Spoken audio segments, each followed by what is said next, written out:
Hello students, आज की इस वीडियो में हम डिस्कस करेंगे काइनेटिक थ्योरी ऑफ गैसेस के कुछ इंपॉर्टेंट क्वेश्चंस। स्टार्ट करते हैं हमारे फर्स्ट क्वेश्चन के साथ। If 2 moles of diatomic gas and 1 mole of monoatomic gas are mixed, then the ratio of molar specific heat Cp and Cv for the mixture। Question में हमें given है 2 moles diatomic gas के and 1 mole of monoatomic gas, 1 mole monoatomic gas का, और हमें value calculate करनी है Cp over Cv की फॉर द मिक्सचर। तो हम जानते हैं Cp by Cv for the mixture, उसका फॉर्मूला रहेगा हमारे पास N1 Cp1 plus N2 Cp2 over N1 Cv1 plus N2 Cv2। Now अब हमें Cp1 और Cp2 यानी कि specific heat capacity at constant pressure की वैल्यू लिखनी है डायटोमिक गैस और मोनोएटॉमिक गैस के लिए। सिमिलरली Cv यानी कि specific heat capacity at constant volume की वैल्यू लिखनी है हमें for diatomic and for monoatomic.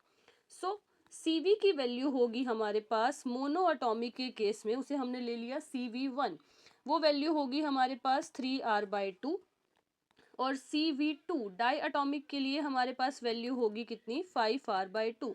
जैसा कि हम जानते हैं Cv का फॉर्मूला होता है FR/2। F is degree of freedom. For monoatomic gas degree of freedom होंगे 3 and for diatomic gas degree of freedom होंगे 5। Cp as we know Cv plus R, so for monoatomic Cp1 की value हो जाएगी हमारे पास 5R/2 and Cp2 की value हो जाएगी हमारे पास 7R/2। N1 N2 is the number of moles. सब वैल्यूज हम इक्वेशन में सब्सटीट्यूट करेंगे। N1 नंबर ऑफ मोल्स है हमारी मोनोएटॉमिक गैस के, which is 1 into Cp1 is R 5R/2 plus N2 is R 2 moles of diatomic gas, similarly 7R/2 value put कर देंगे। 1 into 3R/2 plus 2 into 5R/2। On solving, we will get 5R/2 plus 7R over 3R/2 plus 5R। इसे solve करने पर हमारे पास आ रहा है finally 19/13, which is our option number 3। 19/13 is the correct answer for this question. Moving forward to our next question. A closed cylindrical vessel contains 10 moles of an ideal diatomic gas। Question में हमें number of moles given है 10 diatomic gas के। At temperature हमें given है कितना 300 kelvin. On supplying heat temperature remains same, temperature same रहेगा जब हम हीट सप्लाई करेंगे तो। But 5 moles get dissociated into atoms, 10 में से 5 मोल्स डिसोसिएट कर रहे हैं। अगर 10 मोल्स डायटोमिक में से 5 मोल्स डिसोसिएट करेंगे तो फाइनली हमारे पास बचेंगे 5 मोल्स डायटोमिक गैस के, एंड जो 5 मोल्स डिसोसिएट करेंगे वो बन जाएंगे 10 मोल्स मोनोएटॉमिक गैस के। I hope this thing is clear to you. Question में हमें गिवन है क्लोज्ड सिलेंड्रिकल वेसल। तो जैसा कि हम जानते हैं जब गैस एनक्लोज्ड है किसी वेसल के अंदर तो इस हीट प्रोसेस के दौरान वॉल्यूम जो है वो क्या रहेगा, कांस्टेंट रहेगा। अगर वॉल्यूम कांस्टेंट रहेगा तो work done by the gas क्या होगा, जीरो। सिंस जो सिलेंडर है आपका, वेसल है, वो कैसा है, क्लोज्ड है, तो उस क्लोज्ड वेसल के केस में डेल्टा वी आपका क्या रहेगा, जीरो। डेल्टा वी जीरो होगा तो वर्क डन क्या होगा आपका, जीरो होगा। अगर work done by the gas zero है तो हमारी सप्लाई की हुई हीट सारी की सारी कहाँ जाएगी, चेंज इन इंटरनल एनर्जी में, as per first law of thermodynamics. So change in internal energy means final internal energy minus initial internal energy. सबसे पहले हम लिखते हैं इनिशियल इंटरनल एनर्जी UI, वो होगा हमारे पास, फॉर्मूला क्या रहेगा इंटरनल एनर्जी का, NCV डेल्टा T। इनिशियली हमारे पास 10 मोल्स है डायटोमिक गैस के। अभी अभी हमने समझा Cv की वैल्यू फॉर डायटोमिक गैस क्या रही थी हमारे पास, फॉर डायटोमिक गैस Cv की वैल्यू थी हमारे पास 5R/2, 5R/2, and delta T कितना है हमारे पास 300। On solving this we will get 7500 R. अब बात करते हैं फाइनल इंटरनल एनर्जी की। फाइनली हमारे पास मिक्सचर में है 5 moles diatomic gas and 10 moles monoatomic gas के, तो इन दोनों के लिए हम इंटरनल एनर्जी लिखेंगे। For 5 moles diatomic gas value हो जाएगी 5 into 5r/2 into 300 plus for 10 moles monoatomic gas n हो जाएगा 10, Cv की वैल्यू मोनोएटॉमिक के लिए रहेगी हमारे पास 3r/2 and delta T is R 300। इसे भी सॉल्व कर लेते हैं हम। On solving this we will get 3750r plus 4500r। This will result into 0528। हमें फाइंड करना है चेंज इन इंटरनल एनर्जी, तो डेल्टा यू आ जाएगा हमारे पास 8250r minus 7500r। So we will get our final answer as 750r, which is our option C. Moving forward to our next question. A box of negligible mass containing 1 mole of ideal monoatomic gas. Question में हमें number of moles कितने given है? 1 of an ideal monoatomic gas, जिसका molar mass हमें कितना given है? m. Molar mass है हमारे पास m. ये बॉक्स मूव कर रहा है with constant speed v on a smooth horizontal surface. If the box suddenly stops then change in the temperature of the gas will be. अगर ये बॉक्स सडनली रुक जाएगा तो गैस के टेम्परेचर में कितना चेंज आएगा? हम जानते हैं जब बॉक्स सडनली रुक जाएगा तो उसकी काइनेटिक एनर्जी किस में कन्वर्ट होगी? इंटरनल एनर्जी में। It's kinetic energy gets converted into internal energy. Kinetic energy होगी हमारे पास half mv² and for monoatomic gas number of moles हमें 1 गिवन है, n हो जाएगा 1, Cv की वैल्यू होगी हमारे पास 3r/2 एंड डेल्टा T हो जाएगा हमारा change in temperature. On solving this, we will get delta T equals mv²/3r, which is our change in temperature. So, option B is our right answer. Moving forward to our next question, question number 4. If the pressure remains constant, then the temperature at which RMS speed of gas molecules is half of its value at 27 degree Celsius. Question में हमें given है pressure constant. सबसे पहले condition लिखते हैं कि pressure हमारा constant रहेगा।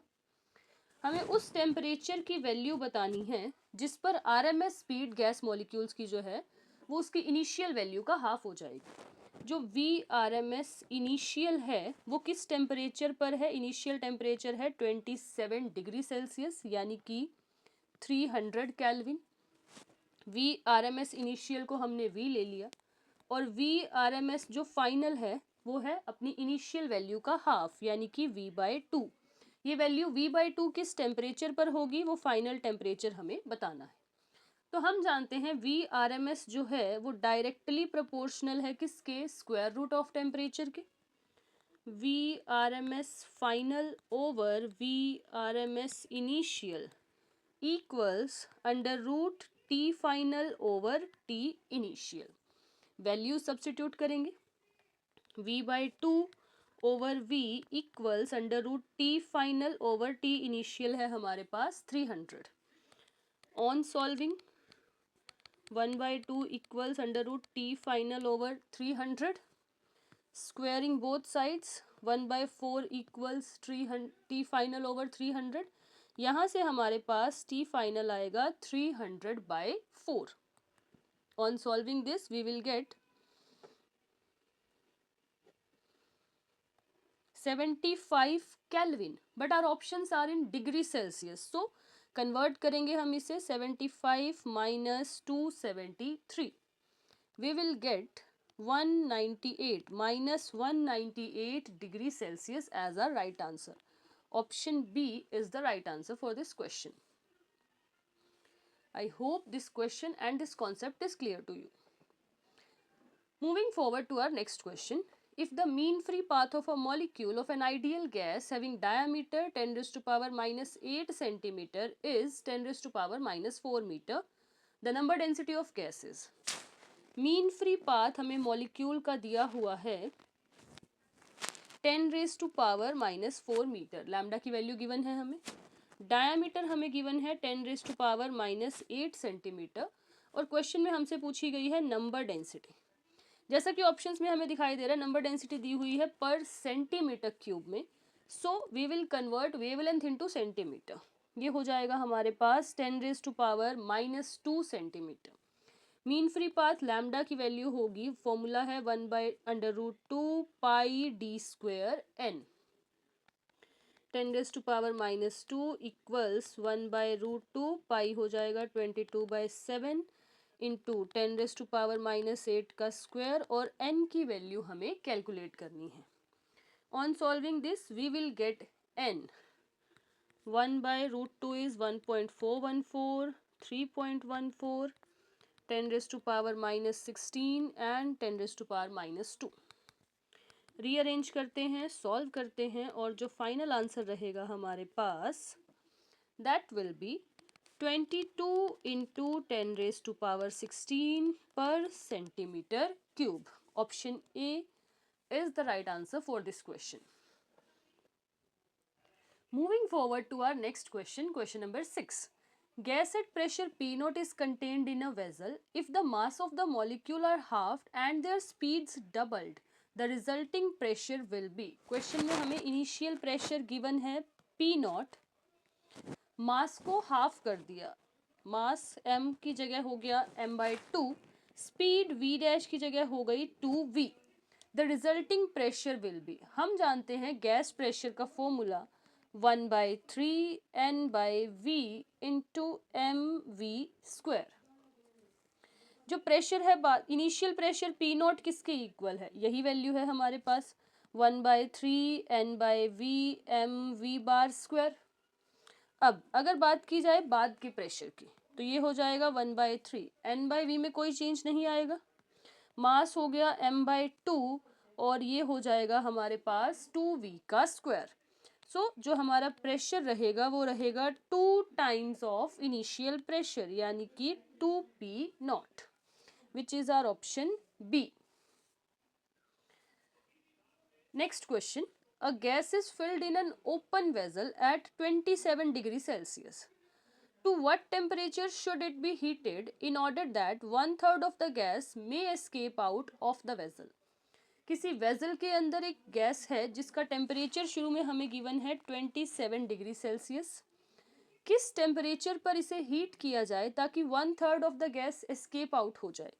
सो अगर बाकी सारी कंडीशन सेम रहेंगी तो हम जानते हैं टेम्परेचर इन्वर्सली प्रोपोर्शनल है किसके, n के, यानी कि n1 T1 किसके इक्वल होगा, n2 T2 के।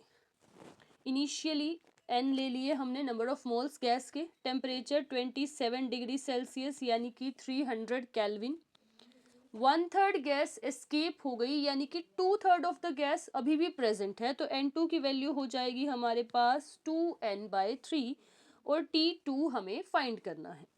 On solving this we will get T2 as 900/2 which means 450 kelvin. 450 kelvin is the right answer. Ideal gas equation का हमने यूज किया PV इक्वल्स nRT, वहां से हमने देखा कि T इनवर्सली प्रोपोर्शनल है किसके, n के। Moving forward to our next question, if the pressure of an ideal gas is increased to 4 times isothermally, its RMS speed will become n times, और हमें n की वैल्यू बतानी है। Pressure को no doubt increase किया गया है और 4 टाइम्स कर दिया गया है, पर प्रोसेस कैसा है, आइसोथर्मल प्रोसेस है। अगर प्रोसेस आइसोथर्मल है तो VRMS आपकी क्या रहेगी, कांस्टेंट रहेगी। रीजन बिहाइंड, क्योंकि VRMS जो है वो स्क्वायर रूट ऑफ टेम्परेचर की क्या होती है, डायरेक्टली प्रोपोर्शनल, और अगर टेम्परेचर चेंज नहीं हो रहा तो VRMS में भी कोई चेंज नहीं आएगा, तो इसका आंसर आएगा हमारा ऑप्शन नंबर डी, यानी कि 1, n की वैल्यू 1 रहेगी। Question number 9. 28 gram of nitrogen gas and x gram of hydrogen gas. 28 gram nitrogen gas है and x gram hydrogen gas present है। Occupy same volume at same temperature and pressure. P, V, T ये सब क्या है हमारे पास same. हमें find करनी है x की वैल्यू। यूज करेंगे हम एवोगैड्रोज लॉ को। एवोगैड्रो लॉ के अकॉर्डिंग अगर प्रेशर वॉल्यूम टेम्परेचर सब सेम रहता है तो N1 किसके इक्वल होगा, N2 के। नंबर ऑफ मोल्स हो जाएंगे हमारे पास नाइट्रोजन के लिए given mass over molar mass भी कितना रहेगा N2 का हमारा 28।